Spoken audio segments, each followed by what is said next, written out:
Hello guys, and welcome back to the channel O and the C on another Tampa Bay Buccaneers Victory Monday! The Tampa Bay Bucs, NFC champions. Wow, I just really can't believe it. The Tampa Bay Buccaneers are in the Super Bowl. Tampa Bay hosting the Tampa Bay Buccaneers. First ever team to host a Super Bowl. Home game in the big game. Holy cow. The Tampa Bay Buccaneers are the 2020 NFC champions. And that feels amazing to say. That feels incredible.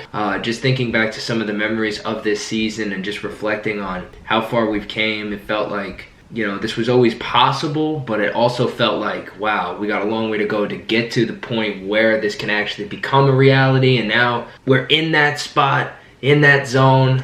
I just want to yell one more time. Yell with me if you didn't yell with me the first time. This is a Tampa Bay Buccaneers NFC Championship Victory Monday! Wow, what a game. Oh, it's hard to say it's the game of the year, but it's up there. It's top two for sure. Last week against the Saints, guys. That was pretty great. Regardless, we're here. The Green Bay Packers, we went up to Lambeau in the cold, in the frozen tundra, and we took on the Green Bay Packers. Lambeau Field, we got the win, guys. The number one thing I will always remember about this game is honestly just the fact that we won it. I can't believe the Tampa Bay Buccaneers strolled up into Lambeau and pulled this one out. And they pulled it out in dramatic fashion. Classic Tampa Bay Buccaneers. They just really stress you out to your absolute limit. Going up to Lambeau, getting the win, the key I thought going into the game for the Tampa Bay Buccaneers was going to be stopping the run. I felt like we really needed to control Aaron Jones. Of course, Jamal Williams, a part of that as well, and A.J. Dillon. I felt like if Aaron Jones is on point and having a good day and really just on it, the Tampa Bay Buccaneers are going to struggle. And I also felt like if we were able to contain Aaron Jones and really slow him down, Aaron Rodgers would struggle. Basically, the better Aaron Jones performed, the better Aaron Rodgers was going to perform. Of course, Aaron Jones did not perform that well. Left the game early with an injury, fumbled twice while he was in there. And I don't know the exact statistics on what he finished the game with because I don't care. He did not have an impact on the game. The Tampa Bay Buccaneers run defense was stout. You see why Vita Vea is just individually, not talking about anything more than just your individual ability at your position. Vita Vea is a top 2 or 3 player probably on our Tampa Bay Buccaneers, guys. Vita Vea, we've been missing him more than people realize, and he gets back in the game, doesn't even play, I don't think, half the snaps. He really only played big moments. Late in the game, he played a little bit more, but for the most part, he was in on third downs to provide some good interior rush and things like that. In a very limited role, Vita Vea's impact was massive. Vita Vea's presence changes so much because of the fact that he creates such havoc for an offensive line right in the middle. They really get stuck between, do we double team Vita Vea or do we kick a double team outside to Shaq or JPP? And it's hard because if you don't double team Vita Vea, he is likely to just push the center or the guard right back into your quarterback's lap. And if you don't double team Shaq Barrett, then you kind of run into the situation that you ran into yesterday. Now, yesterday was the first game in a long time. Shaq Barrett looked like 2019 Shaq Barrett. In fact, it might be the first time in 2020 that Shaq Barrett has looked like 2019 Shaq Barrett. That might be a little harsh. I know he's had a couple of good moments. Shaq, my guy. Wow. In the biggest game of the year, Shaq Barrett absolutely brought it, came to play. This game was truly an in-the-trenches game. The game, although it was 2 Hall of Fame quarterbacks, right, with great wide receivers on the field, ultimately it came down to who won in the trenches. O lineman versus D lineman. The Tampa Bay Buccaneers come away with the win in this game because they won on both sides of the ball. The Tampa Bay Buccaneers defensive line harassed Aaron Rodgers again. And I know Guys, Bucs fans, trust me, I know. We were all sitting here because we were like, well, we did beat the Packers last time, and Aaron Rodgers was under a lot of pressure, and we were looking good, and the D-line was getting good rush. But did you really think that we were about to go do it again? Pressure on Aaron Rodgers all game long, and it was sweet. The Tampa Bay Buccaneers surprised me. I actually thought that this was going to be a very blitz-heavy game out of Todd Bowles last week against Drew Brees. We didn't really blitz as much as we normally would, and this week I thought we were going to crank it up and send the figurative kitchen sink at the Green Bay Packers offensive line, but the Tampa Bay Buccaneers surprised me. They didn't. They just let their front four, which was mainly JPP, Shaq Barrett, Sue, and Vita Vea, rush the passer.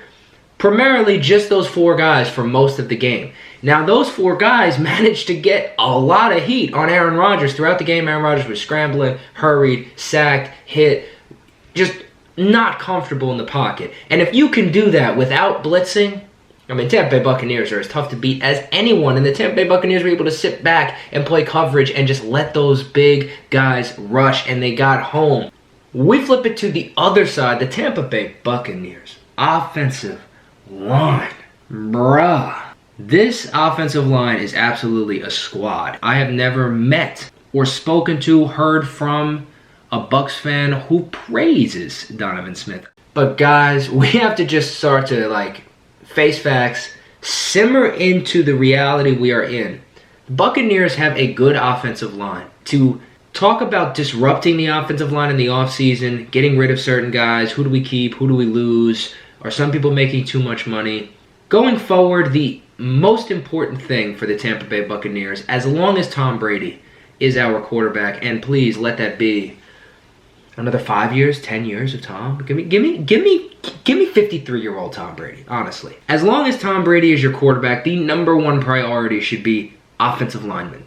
You need starting offensive linemen who can block, and at least 1 to 2 backups who could come in if you need them in a pinch to at least be adequate. As long as Tom Brady has time in the pocket and he is not under duress and he's got the opportunity to step into his throws and survey the field, everything's gravy for the Tampa Bay Buccaneers. So to me, I know a lot of people want to talk about Donovan Smith and the money that he's going to make next year, and could Tristan Wirfs kick over, and all sorts of offensive line scenarios, and we could draft a guy, sign a guy, do all of these things, and yes, we could, that's great.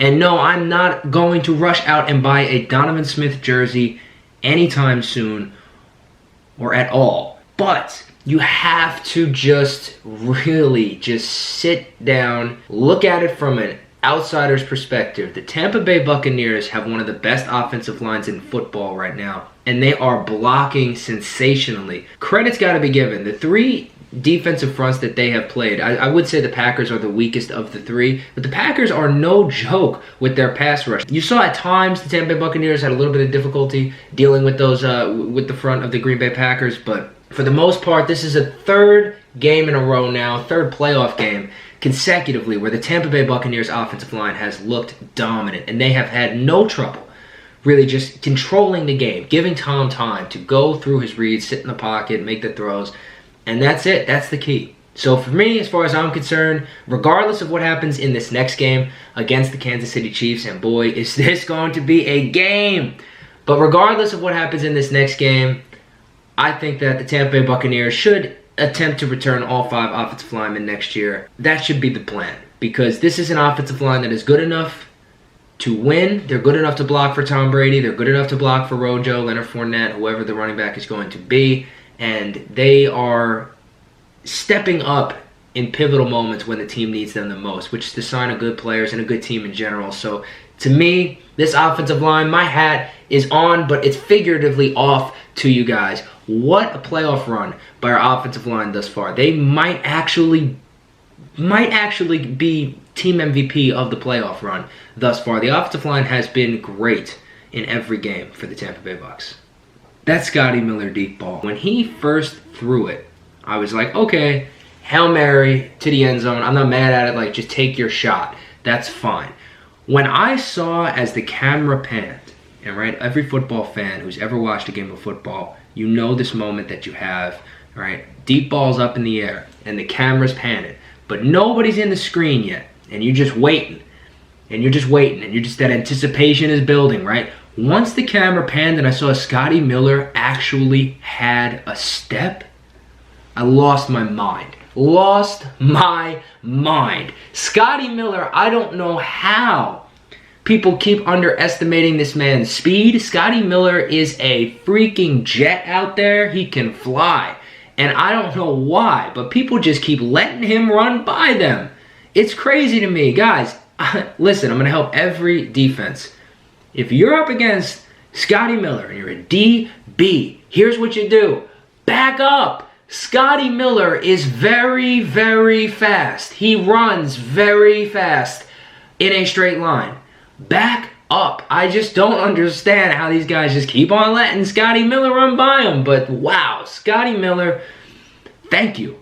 Thank you, Scotty Miller, man. Thank you to Scotty Miller. That was a game-altering play, as many plays are. But that was a play where you really...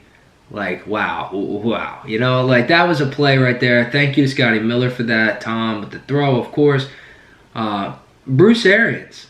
When Bruce Arians decided he was going to take a timeout on second down, when the Green Bay Packers had the ball, after they'd already converted one first down in a 2-minute drill, BA decides, I'm going to be aggressive. I'm going to call a timeout on second down. We want this ball back. At the time, PO'd, honestly. I was like, this is terrible coaching by BA. He's giving Aaron Rodgers way too much time. Why would you do this? This is silly. After the timeout, Aaron Rodgers throws a pick. I mean, wow. Wow. I mean, wow. But we will talk more about the pick later. Flash you guys back to the Minnesota Vikings game. Bruce Arians actually did the same thing then, and it worked out then too. Minnesota Vikings game, I was actually at that game, and similarly, when he did it in the Minnesota Vikings game, I said the same thing. So I was wrong and doubted Bruce again. Bruce, buddy, my bad. Then, it was halftime. So, Packers come out with the ball, Aaron Rodgers, and you're like, okay, let's lock in. Good second half to match our good first half, and we could be going to the Super Bowl. And right out the jump, Jordan Whitehead, who played, is unfortunate that Jordan Whitehead got injured. Of course, any injury is unfortunate. But Jordan Whitehead was in the midst of playing the best game I've ever seen him play.